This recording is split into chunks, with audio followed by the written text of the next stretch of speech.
તો જો તમે પણ વજન ઉતારવા માંગો છો તો આ વિડીયોને સ્કીપ ન કરતા. ફેટ લોસ, મસલ્સ ગેઇન અને હેલ્ધી બોડી, આના માટે એક ન્યુટ્રિયન્ટ મહત્વનું છે, જે છે પ્રોટીન. તો આજની આ રીલમાં આપણે જાણીશું કે તમારા શરીરને રોજનું કેટલું પ્રોટીન જોઈએ છે અને ફેટ લોસ માટે તમારા બોડીને કેટલા પ્રોટીનની રિક્વાયરમેન્ટ છે. પહેલાં સમજીએ કે પ્રોટીન શેના માટે જરૂરી છે.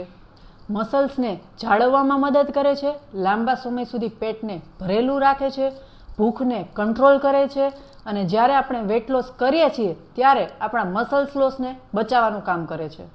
હવે તો કે પ્રોટીન કેટલું લેવું જોઈએ. સ્વસ્થ વ્યક્તિ માટે 1 ગ્રામથી લઈને 1.2 ગ્રામ પ્રોટીન પર કેજી બોડી વેટ લેવાનું છે.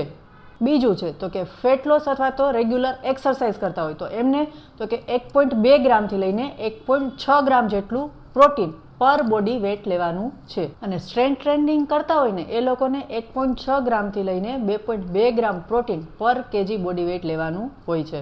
એક્ઝામ્પલ તરીકે જોઈએ ને તો 70 કિલોગ્રામ વજન છે અને તમારે ફેટ લોસ કરવું છે તો 70 × 1.2 ગ્રામ મતલબ કે આખા દિવસનું તમારે 84 ગ્રામ પ્રોટીન લો ને એટલે તમારી જરૂરિયાત પૂરી થઈ જાય. તો દરરોજ તમારે 84 ગ્રામ પ્રોટીન લેવાનો પ્રયત્ન કરવાનો છે.